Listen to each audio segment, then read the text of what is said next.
Well, hello, we are starting a new diary, but not a new person. You already met Eliza back in 1867. Was it 1867, I believe? It's been a while, you know. Now it's 1876. Time has flown by. Oh boy, do I wish I had her older diaries, like during the Civil War, and then between 1867 and 76 would have been nice, because things happen. Her son has grown, you know. Let's see, cousin Levi's address is now in Brooklyn, New York, according to her note. This is a really cute little diary. I wish they made them like this these days. The inside the front, look, it's got all sorts of pockets. They're beautiful, beautiful pockets. Can you see them? Yeah. Blue pockets, and there's a pocket. And this is gorgeous. And it's a pocket. You can't open it. It's a very small pocket. Very tiny pockets, maybe for change or something. Just really beautiful. In the back is a pocket. Is there anything in this one? There's like a bookmark, just a piece of paper. There's a place for your pencil. It's very cute. So, if you remember, Eliza has very tiny handwriting. So, I had to go through the whole diary and type it out so I can read it to you.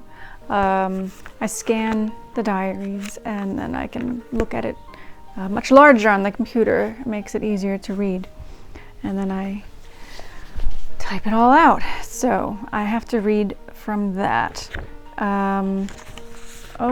These are actually just my notes for the year. We'll read those first, and then I will fetch the actual diary pages that are right over there, just out of reach. So we like to start each diary with a little bit of what's going on that year, things that might be something that our author has heard of or influences their life in some way. So for 1876, we've got a couple things. More than a couple. Well, that's like a whole paragraph about one thing I just thought was interesting. So let's get started with that, shall we? Oh, but first, do you like my blouse? My Garibaldi blouse. I made it myself. It's the first time I've really attempted buttonholes. I'm making a second blouse in white, but I started with the red. I guess it turned out okay. I gotta get better with the buttonholes. What did I mess up? I messed up something. Oh, yes. Well, I learned, you know, to get them all lined up. I was just kind of measuring one at a time. And then in the middle of my white one, I'm like, they're not exactly lined up. I probably should have done a little pencil line directly down the center. And next time I make a blouse with buttons, I will. So this is how we learn. Hopefully it still works out. I gotta sew the buttons on there.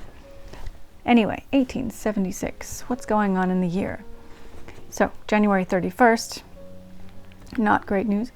The United States orders all Native Americans to move onto reservations. The hope of creating these reservations was to reduce clashes between the white settlers and the natives. At first, the Native American tribes were given land that they could use for agriculture, but eventually even this diminished, as white settlers set their eyes on land that the natives had received for reservations. Yeah, I have a link about that down below. That kind of pissed me off. I mean, I know what happened, but it's just so ridiculous. Like, they set aside land for people, and they're like, we want it back. Oh, we've got like gold there, so we want it back. It's so selfish. So it's just ridiculous. Just greedy. I can't believe that they actually ended up, you know, taking land back.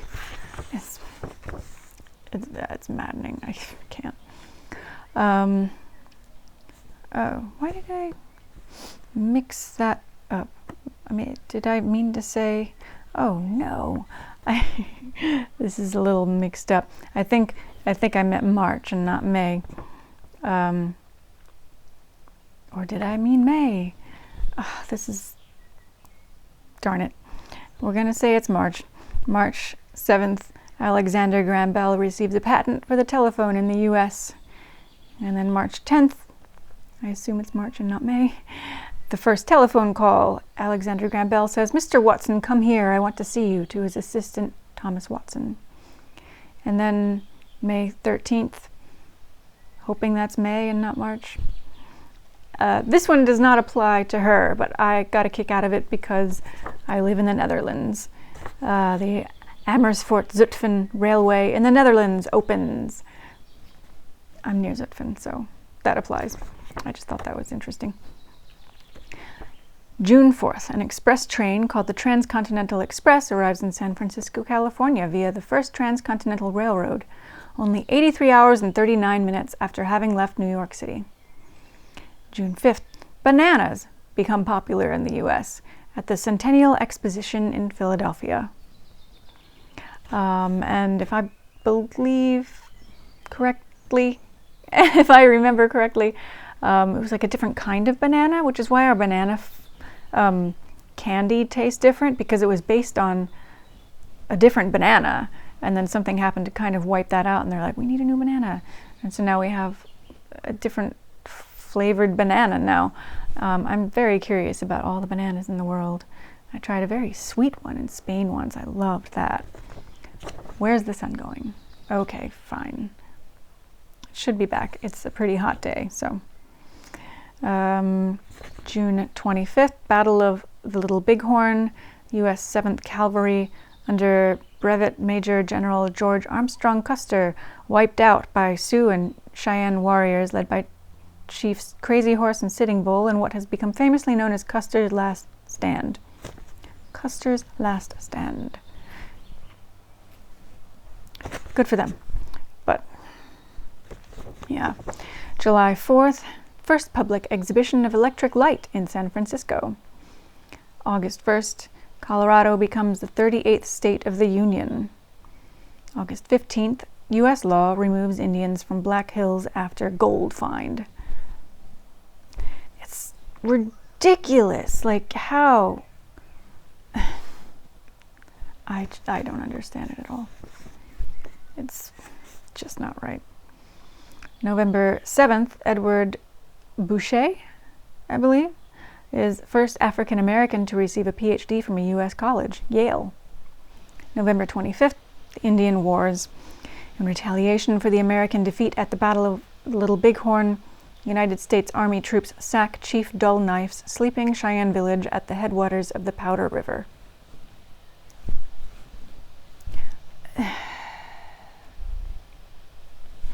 I mean, honestly, I know it makes no difference, but part of me kind of wanted to leave the U.S. or stay out of the U.S. just because I feel like we didn't belong there. Like, we took over, and I don't know, part of me doesn't want to be part of that, even though it does no good right now for any of us to really leave. There's not enough of us leaving and giving it back. It's too late. But I don't know. I don't really feel like we should have done that. December 5th. This is the one I have a big paragraph about because I thought this was kind of interesting. And I don't know if she mentions this in the diary. She might. There's a fire in a Brooklyn theater where 295 people were trampled or burned to death. A fire at the Brooklyn Theater in New York kills nearly 300 people and injures hundreds more on December 5th, 1876. Some victims perished from a combination of burns and smoke inhalation. Others were trampled to death in the general panic that ensued. The play The Two Orphans, starring Harry S. Murdoch and Kate Claxton, was showing at the Brooklyn Theater on the night of December 5th. The theater, built 5 years earlier at the corner of Johnson and Washington Streets, was very popular at the time, and all 900 seats were filled. Sometime near the start of the performance, a gaslight ignited some extra scenery stored in the fly space behind the stage. It wasn't until midway through the play that stagehands noticed the quickly spreading flames. Unfortunately, there were no fire hoses or water buckets at hand, and the fire spread unbeknownst to the cast and audience. Finally, someone shouted, "Fire!" and despite Murdoch's best attempt to calm the crowd, bedlam ensued, particularly in the balcony and rear of the theater. A narrow staircase was the only exit from the balcony. There were no fire escapes, and panic resulted in a stampede in which many were crushed and others remained trapped. Meanwhile, the fire grew out of control. Witnesses saw Murdoch return to the dressing room to change clothes. He then tried to wiggle out of a small window. He couldn't get through and died when the floor gave way and he fell to the basement. By the time firefighters arrived, it was too late for hundreds of people. The fire raged through the night and destroyed nearly the entire building. When would-be rescuers were finally able to get in, all they found were bodies melted together. Up to 100 of the victims were burned beyond recognition and could not be identified. A mass grave was set up at the Greenwood Cemetery. In all, approximately 295 people died. A 30-foot-high granite memorial was later erected in their honor by the city of Brooklyn. And there's a little quote from the actress. She said, "We thought we were acting for the best and continuing the play as we did, with the hope that the fire would be put out without difficulty, or that the audience would leave gradually or quietly. But the result proved that it was not the right course. The curtain should have been kept down until the flames had been extinguished, or if it had been found impossible to cope with them, the audience should have been calmly informed that indisposition on the part of some member of the company or some unfortunate occurrence behind the scenery compelled a suspension of the performance, and they should have been requested to disperse as quietly as they could. Raising the curtain created a draft which fanned the flames into fury." Ugh. Yeah, it's a shame that they, hindsight, it's so terrible though. And last but not least, December 6th, the U.S. Electoral College cast their votes in the disputed election between Rutherford B. Hayes and Samuel J. Tilden. Two sets of conflicting results are returned to Congress the next day.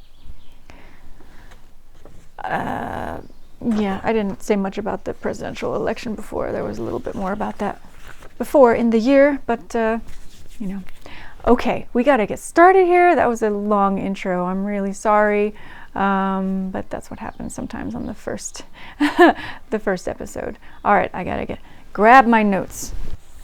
All right, here we go. We're gonna hopefully get through January and February today. So, January 1st, 1876. A drizzly, resplendent day, no snow. Also, there are some words that I couldn't make out, so I'll just say blank for the ones I couldn't make out. And if you want to get the PDF and try, go for it. No snow. Ma made blank cider applesauce. Riding parties will have no chance today for enjoyment. Sunday, January 2nd. Sanford and I went to Sunday school. We should feel quite lost to stay away from it. Monday, January 3rd. No school. Teacher sick. Tuesday, January 4th. Sanford is home from school. We do not know whether there is school today or not. As for Sanford and how old he is, I'm forgetting now. I think he was only 4 or 5 in 68. So, yeah, he's a teenager. I'll put his age over here because I forgot to note it down and I forget what year he was born. Sorry. Wednesday, January 5th, Sanford went to school today. Next 2 pages were blank. Saturday, January 8th. We are having nice pumpkin pies about these days. Sunday, January 9th, Sanford and I went to Sunday school. Monday, January 10th, blank and blank came this morning. Blank is going to kill our 2 pigs. They stayed until about 11 o'clock this evening. Sally brought Ma, I guess maybe one was Sally, brought Ma a couple of pieces of cake. I sent Mother Sparrow 3 cookies, some cheese and apples. Sally says that she and Emma Case are going up to somebody's tomorrow on the 9 o'clock train to see Mary Bronson. Sally said she wished I would go too, saying she would extend an invite to me. I want very much to see Mary. Tuesday, January 11th, Mr. Belshaw came to settle with Jony. Again, his name is Joseph, and I keep wondering if she's saying Josey, but it really looks like Jony, and I can't quite figure it out, and we're just going to go with Jony until it's really clear to me if it's not Jony. I don't understand it, but we found on looking over his bill and blank, we owed him $18.15, which is $514.58 today. Jony paid him. We were thinking of going to Oneida. Oh no, it's been a while. It is Oneida, right? Oh, darn it. It must be Oneida. Oh no. Oh, it's been a while. I have to look up the pronunciation again. And from there to another place. The school meeting is tonight, and it is expected that a location will be decided upon tonight for the new schoolhouse. It was so late before we could start. I made a spelling error there. No pens. That we did not go to blank, but came back in time for the meeting. Sanford went with his father to the meeting. Did not get home until after 10 o'clock. There's some blank pages. Sunday, January 16th, Sanford and I went up to Sunday school. Our astonishment was great on entering to find they were singing the last piece.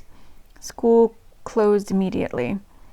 We are certain that a much shorter time than usual was spent in school. Mrs. Began or something was not there. S and I felt quite ashamed, but feel certain that it would not have been so bad if they had spent the usual time. Monday, January 17th. Tonight Sanford came from school feeling badly and lay down on Ma's bed. His back and head ached and all his bones. He could hardly sit still on his chair. Mrs. S. and Willie came. She wanted to borrow one of our hop blanks to use for her rug. I gave her the coarser one. I don't know anything about growing hops, and I'm not sure what this utensil would be. There were some blank days. Thursday, January 20th. About 5 o'clock, Mrs. S. and Willie came. She brought her flossing and worked on it. Jony is going over to Charlie Gilchrist's this evening by request. About dark, I think I'm not sure if I got that right. We'll say about dark, in came Charlie S. He complained of a very severe pain in his side. I told Mrs. S. that I would put a mustard paste on. He said the pain was so severe he could hardly get his breath. Mrs. S. said, "We had a new neighbor." On our asking who it was, she said a cheese worker, meaning a baby blank to Fred M., born last night. I could not figure out the words, but someone had a baby, and I don't know why they call it a cheese worker, if I read that right. Maybe it's a future employee at the cheese factory. A little boy. Friday, January 21st, this morning Mrs. S. came over and asked if Jony would go over to her house and prepare some kind of wood. She said she did not like to ask Frank to go because he had been for the doctor. I don't know where the sun keeps going. Saturday, January 22nd. Libby Schumann came in here this morning as she was going over to Miss Lanning's. She's going to walk to Oneida today to get her a new hat. She said Mrs. Shaw went for her mother, Mrs. Schumann, this morning about 5 o'clock, and Charlie was in great pain rolling on the floor. Toward evening, Jony went over to see how Charlie was, and he came back saying he had got to walk to Verona to get medicine for Charlie. The roads are so bad he thought he could not take the horse. He left at 5:30 and got back at 8 o'clock. Sunday, January 23rd. This morning, Sanford went over to Charlie Sharn's, we think, to ascertain when the schoolhouse key would be found, as he expected to build the fire today for Sunday school, Charlie being sick. He raised his sleeve and showed Sanford his arm, how it was broken out. He was very thirsty, teasing Mrs. S. for ice. She gave him some. Sanford and I did not go to Sunday school. In the afternoon, Mrs. S. came here and wanted a lemon for Charlie. I gave her one.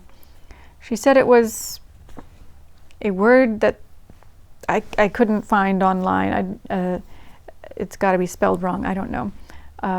Isisipellis that ailed Charlie, and she was going to keep Mrs. Smith with him tonight. Monday, January 24th, Sanford and I each vaccinated by Dr. M. Jony went over to Charlie's to ask how he was and if there was anyone to do his maybe chores, and found the doctor and Smith there. They came to the conclusion that Charlie's disease was something contagious, but could not with certainty tell what it was, but suspected it may be smallpox. Jony thought best to have us vaccinated. When the doctor came, he left his coat and cap outdoor on the snow. He first vaccinated Sanford's left arm, and the little fellow fainted. The doctor took him up in his arms and laid him on the floor, with his feet lifted on a chair. In a little while he became conscious and vomited. Then the doctor put the blank on my arm and blank on Sanford's right arm, so Sanford has it both arms. Tuesday, January 25th, this morning, about 11 o'clock, Charlie Gilchrist rapped at the door asking for Jony regarding school meeting, and said Jane, Mrs. Schumann, was at his house and had sent much love to me. I asked if she would not come and see us, and he said she had not time, as she was to leave on the 1 o'clock train, and said, "Can't you run over there?" I went for a few minutes. It is the first time I have been in the house since Florence lived there. After I came back, Sanford and I went over to Mrs. Lanning's and took her 4 large raised biscuits. Jony and Sanford went this evening to school meeting. Wednesday, January 26th, lovely day, sleighing very poor. Sanford started for school this morning as blank and not the teacher. He seems to wish to have Sanford stay away from school. Blank, he had been exposed to smallpox. His books were handed him by the blank, and he came home with them. The somebodies have now a doctor from Hampton by the name of P. something. He pronounced Charlie's disease smallpox. Thursday, January 27th. It is our work night. It is our work tonight. Blank, Charlie, somebody and wife were here. Sanford's and mine show no signs of the virus having taken effect. But Dr. somebody says the virus from the something is slower than from persons. So, from the vaccination. I don't know. Friday, January 28th. This morning, Dr. somebody came. He's feeling anxious about our shots or something, I think. He pricked them over with his lance and put in some more of the virus. I gave him some sugar cookies and cheeses and a goblet of last fall's elder wine, which I need to make still. I need to make more elder wine. Which he thought was most excellent. The day is very pleasant. Jony and Sanford have ground twice over 34 3/4 pounds of sausage meat. I made 2 mince pies, our first this winter, and an apple turnover from Ma. Saturday, January 29th, we've had all the day what Mr. S. would call a solid rain. Last night, Jony and I filled 2 bags with sausage meat. I washed Ma's window and put up a clean white curtain, and also the pantry window and a clean curtain to that. Sunday, January 30th, no Sunday school. It seems lonesome to remain home. Jony says the old schoolhouse is impregnated with smallpox. There is no doubt in our minds, but what the somebody's had and something, Charlie took it from him. Monday, January 31st. Pleasant day. I have finished Jony's waist today and dubbed it the Centennial Waist. I have been so long making it. I have completed it today by making 7 buttonholes and putting on the same number of buttons. So, I don't know what the men's shirts look like. Might be a lot like the women's. 7 buttons, 7 buttonholes. How many do I have? I think I have 8. Not sure. Yeah, but I know it's funny. I don't hear the men's shirts being called waists, but in the other one I was reading, this seamstress in Pennsylvania in 1904. She talks about making waists for her daughters, so they're shirt waists. I don't really know where that name comes from, but yeah, it's strange calling it a waist. I don't know. Pretty sure it's a shirt. 7 buttonholes. Pretty sure it's a shirt. But why is it called a waist? Tuesday, February 1st. This afternoon, Mrs. S. came. She took off her things and stayed quite a little time. She says Libby will be married sometime this month, but she did not know when, maybe next week. We were glad to have her come in. We feel so lonesome since this smallpox excitement. No one stops in. That's funny. She'll be married sometime this week, maybe next week. I mean, I hope it's planned, or they're just like, maybe we'll do it next week. I wonder what all was involved in weddings back then. I don't know how far in advance they would plan them. Wednesday, February 2nd. Sanford's arms are showing evident signs of the virus having taken effect. He seems doubly afflicted, having both arms vaccinated. We were anxious to have it through with him. Mine does not work at all. Thursday, February 3rd. Late in the afternoon, somebody called. He said he had driven up from Dygert's to see how our arms were getting along. He thought Sanford's were doing finely, but mine he vaccinated over again. Friday, February 4th. This afternoon, Jony went to Verona. He first went to Haskell with 15½ dozen eggs, but did not sell them there on account of their offering but 20 cents a dozen. What was 20 cents? I don't have it there. $5.67. See, I want to complain about egg prices now. I mean, $5.67 for a dozen eggs back then. What is it now? $3.50, $4? I do kind of wonder how accurate these are. I'm just using one website, but I don't know. He drove up to Bash's to something for money. They promised him to come next and pay next week, probably next week. Did not call to S's, somebody's place. From there, he went to the village for the mail and called to someone's office and got a package of medicine for Ma. After all, he sold the eggs to Crandall for 20 cents. He heard at the store and also from the doctor that Charlie H. has smallpox or something else. I baked 5 loaves of bread and felt about sick. Saturday, February 5th.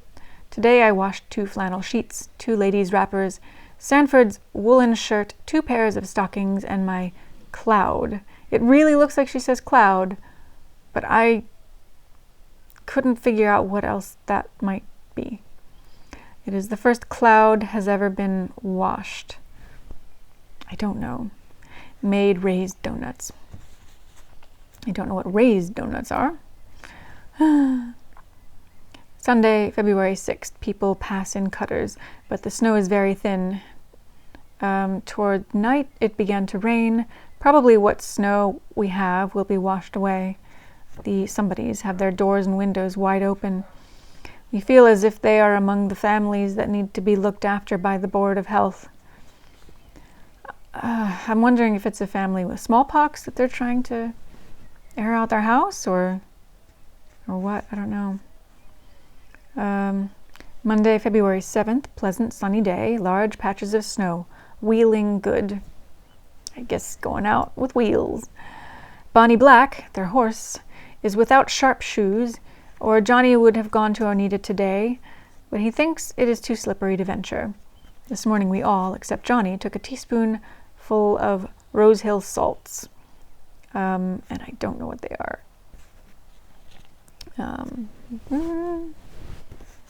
Tuesday, February 8th. This morning, G. Chamberlain called to have Jony meet several individuals in Oneida to arrange matters regarding the location of the new schoolhouse.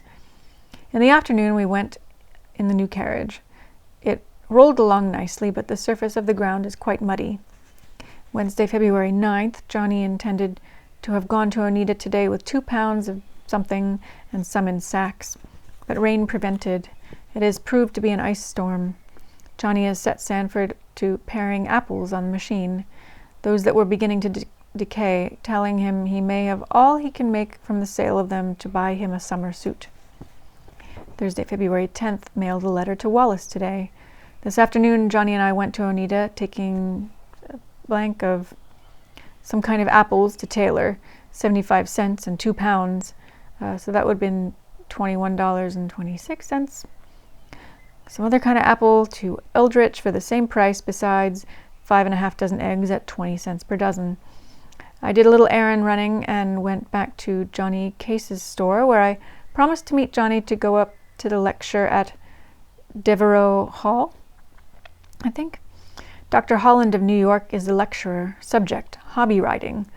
Jony Case and wife went up with us. I'm not always sure if it's Case or Cass. I think they're related somehow, so I could probably find this out. I forget, it's been a while. We had most excellent seats in the front gallery next to Mrs. Somebody and Cynthia Little of Camden. They were visiting at Tommy's. After the lecture, we went back to Johnny's store, where Horace sleeps, and got something. Moonlight and fine roads. Friday, February 11th, Thursday morning, Sanford and I went up Schumann's to ask Libby what to get for the rugs Sanford is expected to make. Libby showed us the rug she made, and while we were talking about it, Mrs. S. said she would give us some cake, and we learned to our great surprise that Libby was married Wednesday evening the 9th. She's going away somewhere this afternoon. I did not blank. There were 5 kinds of cake, one black iced gold, another kind with currants, chocolate 3 layers, and jelly cake thin. And then she had written, I'm pretty sure this means she wrote it in there, Friday the 11th. I don't know why. Charlie Gilchrist called this morning and stayed some time and brought over NLK paper. I don't know what it is. I'm sorry. Saturday, February 12th, beautiful day. When we got home from the lecture Thursday evening, found a letter from Fortune Sanford and a valentine for Sanford, postmarked Brooklyn from something. It was a fancy affair. Men willingly believe what they wish to be true. Godey. It was like a quote she had there. Men willingly believe what they wish to be true. And I should have looked up that name. I kind of missed that when I was going over my notes yesterday, that there was a quote there. Godey, Godey. Sunday, February 13th, a warm spring-like day. We miss our Sunday school meetings. We cannot tell when we will have them again. They were broken up by the case of smallpox in our midst, probably brought into our neighborhood by the teacher of the day school. Monday, February 14th, Valentine's Day. Mr. Brown called this morning to tell Jony that the supervisor is expected to be at the schoolhouse at 1 o'clock this afternoon. The day is very rainy and he may not come, but if he should, those in favor of the corner for the site of the new schoolhouse ought to be present. Jony went according to request. The meeting was at Gilchrist's. And I keep spelling this name wrong somehow. I gotta go in and change that. No supervisor appeared. I keep switching the I and the R, but I know it's not supposed to be that way. Tuesday, February 15th. Today the earth is white with snow and things have a wintry look. In the evening, Jony and Sanford went to another school meeting at the old schoolhouse. They had not been gone but a little while when George Mills and another boy came for Jony to go. These boys had been up to Spalding's, to maybe drag him out, I suppose, and missed meeting Jony. After all, nothing was done to this meeting, and another appointed 2 weeks from tonight. Mr. G is chairman, and he would put nothing to vote that the opposite party named. Wednesday, February 16th, stormy, winds high. I hope it will be pleasant tomorrow. I'm so anxious to attend the lecture tomorrow night given by Tilton. Thursday, February 17th. Today is not stormy, but yesterday's high west winds had blown the snow in drifts, and no one scarcely passes. One person passed, but was obliged to turn round this side of something, a town name, Chouvis, maybe, and go back. Ike Chamberlain came across on his way to Mrs. Lanning's and showed Jony how to fix a war bridle, or something of that sort, for blank. He arranged the rope so as to throw her down, and then he sat down on her and held her there for some time. Jony shook the buffalo yoke, maybe, over her head while she was lying down to get her used to it. I know nothing. I think this is about the horse, but I really don't know anything about that. Friday, February 18th. About 5 o'clock, Jony and Sanford started to drive Nellie up to somewhere. She was not hitched to anything. When they came back, they said they spent their time mostly at Mr. Conley's. Frank hitched her before a stone boat and drew her around, and Sanford had the first ride after him. She behaved very well. After they came from Conley's, they drove Nellie up to Charlie Bolton's to get his signature to a school order from Mr. C for Sanford's building something at schoolhouse last winter. About 8 o'clock, Sanford went alone with the lantern up to the school collector, Frank Schumann, to get his order cashed. And then something I couldn't read, businesslike. Saturday, February 19th, about 5 o'clock, Jony put the blank onto Nellie, and he and Sanford started for Verona. They rode in the cutter, leading Nellie behind the cutter. After they got the mail, they drove to blank Hall's to see about a new harness. He paid his tax, $19.01, which is about $538.97 today, and then drove up to blank's, Sally's. I can't remember her last name. I need a list of people and their names, get them correct, because they don't always look the same when she writes them. So Sally sent me a piece of bread. I sent her a little package of our newly prepared somethings, and a package to Mother Sparrow, and a basket of northern spices. Jony took in the cutter 8 dozen eggs at 20 cents per dozen, and made $2. So that's $56.70 altogether. I guess they're settling for that 20 cents per dozen, which is $5.67. I don't know. I would just have my own chickens at that point. I'd have my own chickens at this point. Sunday, February 20th, no Sunday school. All of us at home. Jony thought the roads were too bad to go to church. To Oneida. In Oneida, probably. Monday, February 21st, this morning, Sanford started for school. For the afternoon, he was to come home at recess. We were about ready to get in the cutter to go to somebody's by way of Oneida when Jony saw somebody's man, and he said he had just taken Mrs. D to somewhere, and from there she was going tomorrow to Case's, and home from there on the evening train. As we were all ready, we drove up to Oneida. Tuesday, February 22nd, very cold, windows iced. Wednesday, February 23rd, cold today. We have been talking of going to Rome while there is snow, but it is too cold to take apples. Thursday, February 24th, still cold. Nellie Lanning came over and stayed quite a little time. She said the doctor said her mother could ride out, and she thought it would do her good. I think we must send for her. Today I made some of Jony's favorite sauce using 4 pounds sugar, the same quantity of Spitzenbergs, and 3 large lemons. It looks beautiful.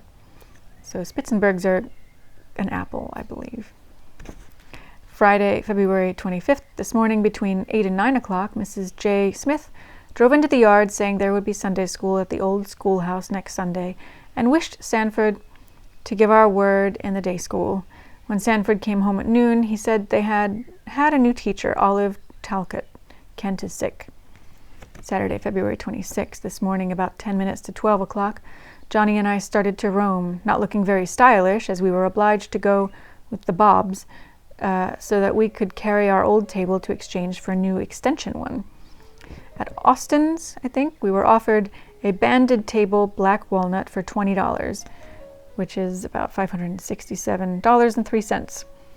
They came down to $18, not knowing we had one to exchange, and that'd be about $510.33. But finally allowed $3.50 for ours, so that our new one cost $14.50. So theirs was worth about $99.23. And so in exchange, they basically paid $411.10 for their new table in the exchange. On our way home, we were invited to go into Ben Wilson's to take supper, but I declined, feeling anxious to get home. Sunday, February 27th, at the usual hour for Sunday school, Jony went down to the SH. Not sure what it is. He did not think it best to have me go, thinking Mrs. S would be there, and possibly I might get the smallpox from her clothes. Sanford went to take my class, but was not gone long. He saw no signs of there being any school. There was no fire. About 5 o'clock, Sally and Arthur S. came. They took supper with us. We had bread and butter, cheese, some kraut that Arthur loved, cookies, crackers, mince pie, and some of our nice apple and lemon preserves. Monday, February 28th. Nobody came today. Sanford went to school, but no one was there and no signs of school. I keep stopping because my stomach keeps growling. I don't know why I keep doing this like around lunchtime before eating. I really have to stop doing that. I have to eat before I read. Tuesday, February 29th. This afternoon, Mr. Young from Oneida called, introducing a plating for knives and forks. He referred us to a good many persons in Oneida and the castle that had employed him. He had done about $9 worth for Mr. D, which is about $255.17. He charged $1.50 for a dozen pieces, which is about $42.53, and was willing to take apples on a shoulder. Not really sure what that means or if I got that right. I probably didn't get that right because that doesn't make sense to me. Maybe or a shoulder. It could be apples or a shoulder, like of pork. I think they kind of bargain with their pork, so it's probably apples or a shoulder. So we gave him 1 dozen of our black-handled knives and forks and an extra knife that my father used to have. In all, 13 pieces for $1.09, which is about $30.90, to be returned to us on Friday of this week. This evening, Jony and Sanford went to another school meeting at the schoolhouse, this being the 4th one. This time they rescinded all that had been done, and they are to commence anew. And that is how we end February. Got through 2 months with Eliza. So that's what she's been up to. More to come. I kind of forget what's happened now. I've spent so long typing that up. Oh my goodness. And I am on to the next one, 1883 now. I know, such big gaps in between, but soon it will be yearly. I got a huge chunk of them. I forget when the chunk starts, but yeah, I hate that there are just these big gaps in her life. But we are lucky that we have more than one of her diaries. It amazes me that like so many of these diaries that I find, it's just one. It's one diary, and you know the people wrote more than one. I mean, I have, diaries saying, and I bought my new diary for 1938. But where is it? I don't know. I don't know where they go. It's pretty sad that they just get split up. I mean, I see sellers on eBay splitting them up, and I try not to get involved in those auctions because I feel bad about splitting them up. But I know I have 2 or 3 times. But I do hope to return it to the family and maybe connect them with other people who got the diaries. I don't know. I do my best, but I really hate it when the diaries get split up, because then, yeah, you're just left with this one piece of someone's life, and where's the rest of it? I think they ought to stay together. If anyone ends up with my diaries, they stay together. Got it? All of them stay together. I better decide what I want done with my diaries, because they're just in a box right now. Yeah, so that is it for today. And if you're new here, the way we do it is I read the first part of a diary for free on my YouTube channel to introduce you to the person. And then if you're interested in following along, I have a link down below to my Buy Me a Coffee membership site. Right now it's $5 a month. At some point I would like to lower it when I get more people subscribed. The point is just to kind of make some money to cover the cost of buying the diaries as much as possible. They are so expensive, it does not cover them. But I would love to turn this into like a real income for myself somehow. I have no idea how. I don't want to sell diaries. I'm not going to sell them. But I want to read them and research them and share them and return them. So the way I help myself to fund this project is through the Buy Me a Coffee, where you get access to all the readings of all the diaries. How many are there now? I don't know, like just a dozen so far. But if you go down to that link, we will continue on with Eliza there. And if you don't feel like joining, then I'll see you in 6 weeks or so when I start another diary. And we'll see, yeah. That's it for today. Hopefully I'll get those buttons sewn onto that shirt by the time it's time for the next video. I am recording this way in advance because I will be away for 2 weeks, so I am prepping. Yeah, and I need to make more outfits for Eliza. I don't have much for this time period, really, but I do my best. Just bring the mood. So, hope you enjoyed, and hopefully I'll see you over at the Buy Me a Coffee. Bye.